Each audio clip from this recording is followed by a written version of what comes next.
Hello, guys. Happy weekend. How are you doing? Wow, it's a beautiful day here in Nigeria. Wherever you're watching from, I know it's beautiful. But please, guys, before I tell you what I have for you today, don't forget to subscribe to my YouTube channel. Click on the share button, like, share, and comment. Don't forget that. Yes, it's a favorite baby girl, Sarah Fidelis, or you can call me Lady Analysis. Wow, it's been a while though. Yeah, I feel like it's taking like a whole longer than expected. I should have done like a video. I think there are so many things on my head, but time will not permit me to. I think I was supposed to post this week before today, but I kind of have busy schedule. Yes, but thank God I'm here today, and I think I'm just going to pile it up. Like everything I have to say, I'm going to say it here today. Hopefully, I won't take too much time here. And but at the end of the day, I just feel like the message is heard somehow. Guys, it has been like um it's been so tough here in Nigeria.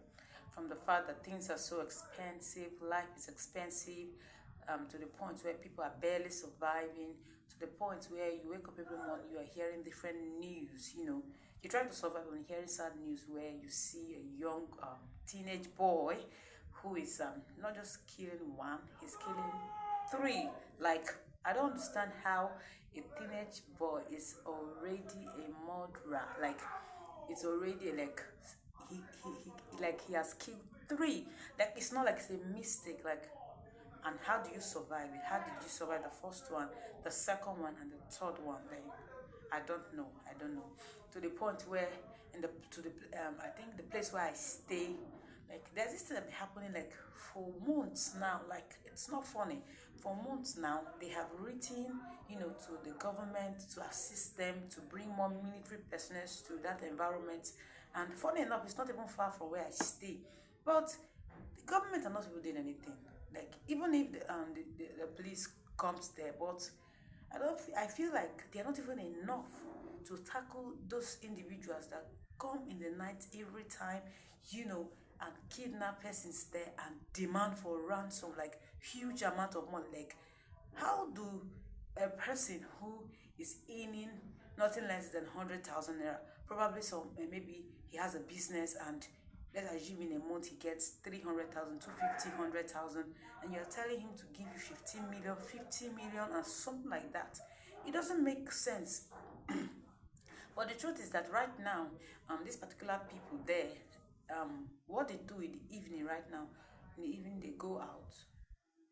In the evening they go to like places closer to where they stay, and once it's morning 5:36, they come back, take their baths, go to work, take their children to school, do everything in the afternoon. Once it's evening they leave. Like, how can one, is that the way they're going to survive? Like, I don't understand. Where are we going from here? Where are we going from it? Because it doesn't make sense at all. It doesn't make sense. It doesn't make sense. I feel like the government needs to do so much. And yeah, guys, so to go back to where I started from, the point where this teenager was found, he killed his girlfriend. That was the point where the whole thing happened, where it was told that he killed his mom. No, first his I think his sister, and I think his mom, and now his girlfriend. Somebody's already killing at age 17. Like, where did parents get it wrong? And that is not even just the part where I want to point out. I want to also point out there's a video I saw recently, yesterday, on TikTok. A very young teenage boy as well, that same age range, 17. He's already doing what he's not supposed to do. And right now, he is dead. He's dead, and so many people are mourning him. But the saddest part is the last post he left before he died. It's troubling because it automatically tells you what he has, engaged himself. Yes, he has left from the point where he has to, do the natural thing. He has now gone spiritual to the point where he's now unclean. And permit me to use that word. But the reality is that at age 17, where are his parents? Like, I feel like even if the parents are no more, but I feel like in like so many things have been happening in the life of our youth, like teenagers most especially, because where I work, I have the opportunity to see them very well, and I'm wondering, like, how is it that like they are not at home? Like, where is the parent? What are the parents doing? Like, where do they say that these kids have gone to? Like, what is the problem? Why do we feel that this kid at that age they have the liberty to do whatever they want? Because at that point, whatever mistake that they make will cost them forever. Like, I feel like at 17, your child needs proper attention, because for the fact that right now children at 2, when they are 2 already, they know even what they are not supposed to know. You need to take proper measure to compare with a child of 17. You leave that child to go and stay with, you see them, going around with their boyfriends, you know I don't understand where we are getting it wrong. Like, I don't understand our parents of nowadays. Yes, I'm not a parent. I'm not, but soon to, very soon, by the grace of God, But the reality is that my parents trained me, and I feel like the sound, apart from the education, the discipline, like, still remains same. I used to tell people, like, we are thinking, oh, it's harsh, it's they are too tough on us, but the reality is that toughness has made us strong, has made us to be able to withstand whatever that comes our way. But the truth is that people might not understand these things. They won't understand it at all. But right now, you give your child free hands, and at the end of the day, you are seeing a child of 17 that has almost taken, if for the female part, has almost maybe had if I if I'm not wrong, close to 5 abortions at 17, because what they are engaging themselves is what they are not supposed to. It's it's it's painful, because I don't know what our parents doing. Most parents will tell, leave them, at time they will come, but the reality is that they won't come back, because the world will teach them what they are not supposed to learn at that age. It is true, there are some things we need to expose our kids to learn, and just to culture, to nurture them. But at the end of the day, we let them so free, to the point where they don't just learn it outside, they start to do it on their own in our backs, and we are not aware. And the parents also still think that their kids are safe, they are good, they are babies, they are my little boy, my little girl, not knowing that those children, have known what a woman of 40 or a man of 40 does not know. It's painful, because a child that after carrying that child for 9 months, you don't expect to see that child ending waywardly, or to be wasteful in such a manner. Permit me to use that word. But the reality is that parents need to wake up. We need to know where our kids are going. We need to, be able to monitor their movement, monitor their friends. Because even having phones, okay, if we say we restrict them from having phones, to be like, oh, at 17, you don't want to use phone when they are finished secondary school. Okay, but you have to monitor what they do on phones. You get? I remember vividly well when I think my kid says what. So, she's this kind of person that wants to work. She's always money, money, money. My dad always see that he brings himself in, and you tell her, okay, see what you do for me. Forget anything about money. We are not so wealthy, but he said, forget anything about looking for a job. Whatever you need, call me. Do you understand? At that point, he was willing to sacrifice anything just to get that. Not that, oh, she wants a plane, he will give her. No, no, no. At that point, the excuse was that in case I need something in school, 1 or 2 days, I said, okay, if you need that, call me.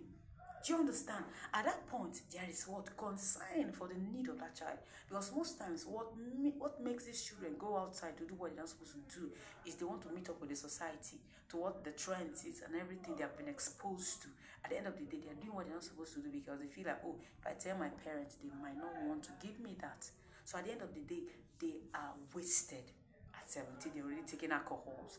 They are engaging in, unimaginable sexual acts. Like, I don't understand. What are our parents doing? That we need to wake up. If our parents of old taught us better, I feel like we should, bring in that spirit.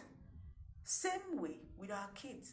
I feel like some persons might be like, oh, they were harsh, but even if you are not kind of harsh, but you should be able to balance the proportion well, so that, because everything is funny.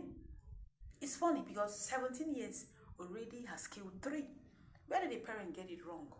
What really might have happened? Because I feel like, okay, if the child is troubled, the parent should know. They should sense that this child is troubled and need attention, and they will help him. But he killed first, second, and third, and now he's. I feel like after trial, he will go to court. He will go to jail, and I feel like it's done for him. Like it's done. That was never the plan for the parents. Do I give her to a child and feel like at 17 he's going to jail forever? Or he's, he's charged for first degree murder? Like, I don't give her to a child and think that. Now, I watched something, I think a long time ago on on DSTV, on this crime, I think I think these crime stations like ID. I watched something there, and there's a part that caught my attention. The part where a mom, I don't know if I can't remember if the dad was there, but I feel like the parents allowed the child to go out, and they told her that ensure you come back 12 a.m. Keep to the time. Now I'm now wondering, and guess what, guys? This little girl is just 14.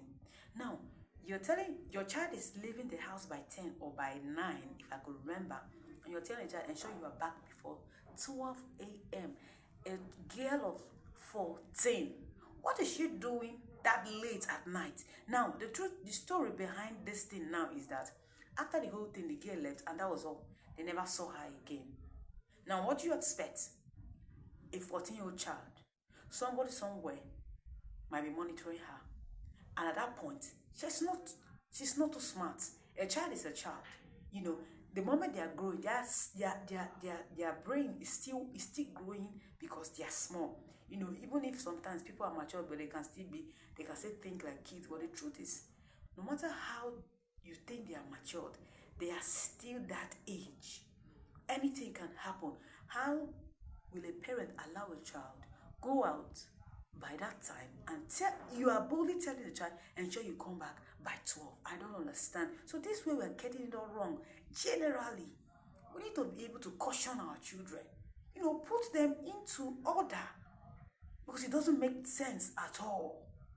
And it pains me a lot because I feel like the training my parent gave us, it's really helpful, because right now we are like besties with our parents. Why? Because we're able to grow, to understand that these things they are doing is not wrong, and we saw that the society was so toxic that if they didn't do what they did, not that they killed us or they beat us or maybe they spanked us or something, but the reality was that they ensured that, you could imagine, at 11, 12, I was already forcing myself that I want to cook. Not because probably, I won't tell you that my hobby is cooking, but I feel like I have a passion for cooking and I do it well, even without learning one or two. But social media has made it even possible for me to, do things on my own, and I'm good at it, even without learning. So the reality is this: if 11, I'm doing something, and I could remember even my dad made my brother go to kitchen. But there are homes where you come, you see a child of 12 years can't cook, can't even enter the kitchen, and the mom is still there struggling to do one or two. I see some homes where at 7, 8, the child is already in the kitchen helping the mom to do one or two. But so many parents think that they are helping the kids, but rather they don't know they are damaging that child's future, which is troubling, which is now affecting the society. It's affecting the society. The child is not only exposed to what they see on social media, they're also exposed, I, with what they, discuss with their friends.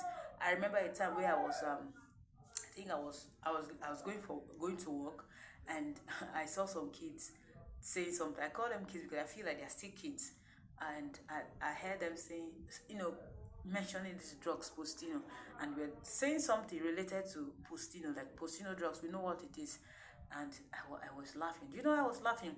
I get to know about Postino drug when I was 20. I was 20 years old. Now, these kids, the oldest there could be 15 or 14. Now, what are they talking? What are they saying about that drugs at that point? What are they talking about? Because what I heard them discussing is not funny. That's the truth.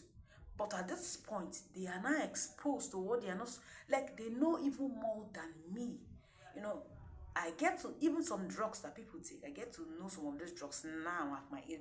It's not I get to know that okay, they are hard drugs, but I've not really gone to research and know. But the truth is, so many people know this thing because of their peers, the kind of people they work with. And our parents, we need to know the kind of friends our kids, go about with. That way will help them, caution them. We have to tell them that look, I remember as a time my brother he has that this particular friend, they are best of friends. And there came a time after secondary school, the friend got admission before him, and after a time he got admission in the same university. And when he went to school, that friend has he has joined friends, he has mingled with individuals he's not supposed to. He's not smoking, doing all manner of things. And guess what? The truth of the matter is, my brother withdrew. Like, he knew that at this point, I cannot be here. He chose his own path. And the reality was that they were still talking, time to time they can greet and say hello and stuff like that. But they were no longer on the same track, no longer. Why? Because this one now is now he has involved in something that he's not supposed to involve himself. And which you and I know what it will cost him in the future.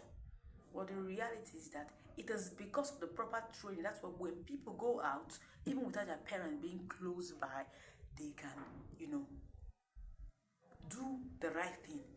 Even you as a parent, you'll be sure that your child will not misbehave. But when you lock your child without discipline, when they go out, they will do the worst. Because at home, no discipline at all. That is the reality. No discipline. And because of no discipline, everything will just, shatter in your own eyes.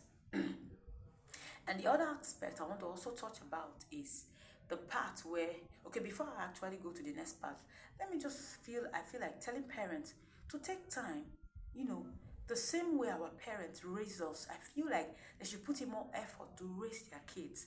That way, I feel like it will better the society. That way, we have children with sound knowledge and intelligence, children who you will not be scared that when you turn your back, they will not misbehave or they will not, involve themselves in acts that are unimaginable.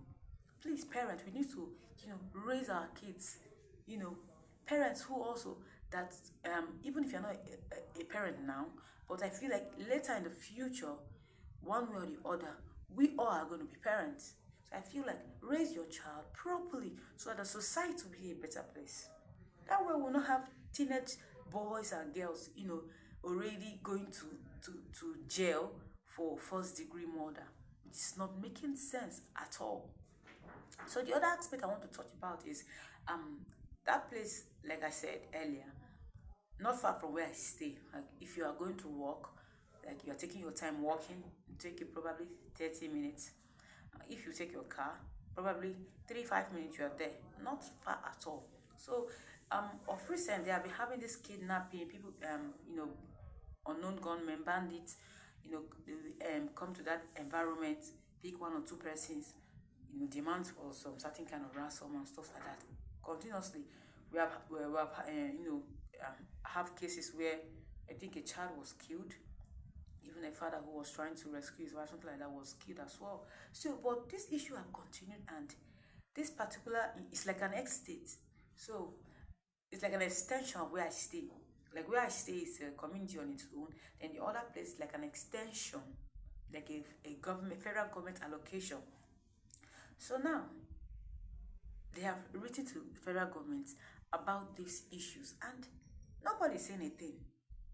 Now it has gotten to the point where they can no longer sleep at their houses. These are people who have labored for years and have got bought lands there, built something beautiful, spent billions, millions of naira in those houses just to get the best what they want. Now they cannot stay in those houses. Why? Because nobody's doing anything. Do you get? How can someone leave his or her house and go to a place where it's not comfortable, and by 6 5 p.m. he's coming back to dress for work, already that will affect that person's mental health. What is our government doing?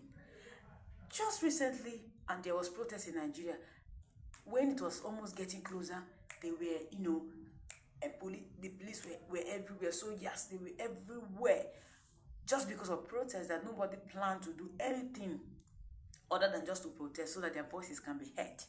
But these are communities who need the help of the government to provide, you know, security personnel that will tackle this crisis. Rather, they are keeping quiet. One will think that they are part of this. I feel like my sister's boss, because my sister works in a school and her boss was also a victim, kidnapped, and at the end of the day, they paid so much to the point where they even gave back. And at the end of the day, it's not making sense. He can't even stay in his house. They leave their houses, in the morning they come back. Man, what is our country turning into? How did we get here? How did we get here? It's troubling to see this happen every day, and the government is quiet about it. It's not normal. The fact that things are expensive, people can barely survive, and now the security is so, troubling to the point where people can no longer stay in their houses. I just pray God help us. Because every time we sleep, we just say, Father, take charge. But that's all we got. Because the government we have now do not even care.